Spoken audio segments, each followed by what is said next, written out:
À medida que se produzem histórias desse tipo, desse primeiro tipo, que eu estou dizendo, que vamos chamar simplesmente de histórias expositivas, aos poucos, a simples comparação de doutrinas acaba sugerindo a ideia de que umas delas saem de dentro das outras.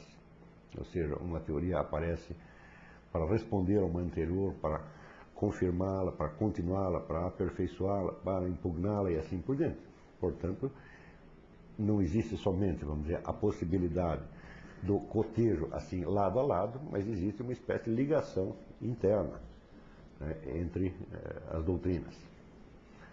À medida que se vão percebendo essas conexões, então vai se formando com mais clareza, vamos dizer, a noção de escolas e tradições que se prolongam no tempo e que são, vamos dizer, confrontadas ou impugnadas por outras escolas e tradições, as quais, por sua vez, também, como respostas ou como alternativas, saem, de certo modo, desde dentro das primeiras.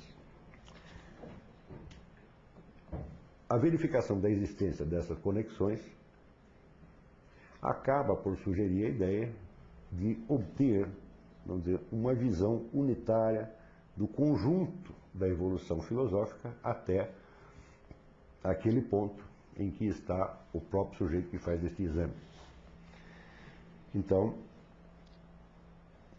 surge a ideia da história da filosofia como uma disciplina filosófica ela própria. Ou seja, a história da filosofia se torna uma interpretação filosófica, tá certo, desta sequência de acontecimentos históricos que se chama a história da filosofia. Quer dizer, o próprio nome passa a ser usado, vamos dizer, em dois planos. Por um lado, para designar o desenvolvimento temporal e dialético interno da filosofia, e por outro lado, vamos dizer, o estudo reflexivo e a interpretação global que a posteriori se faz desse movimento tomado como um conjunto.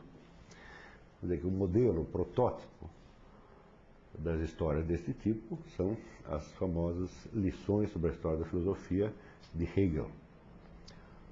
Hegel entendia que o conteúdo da filosofia era a própria história da filosofia, ou seja, o desenvolvimento temporal da história da filosofia era uma dialética interna pelo qual essa dimensão filosófica ia se revelando no tempo como uma espécie de tomada de consciência do espírito por si mesmo. Então, a história da filosofia já passa, vamos dizer, a ser a manifestação externa de um fenômeno de ordem interna ou espiritual.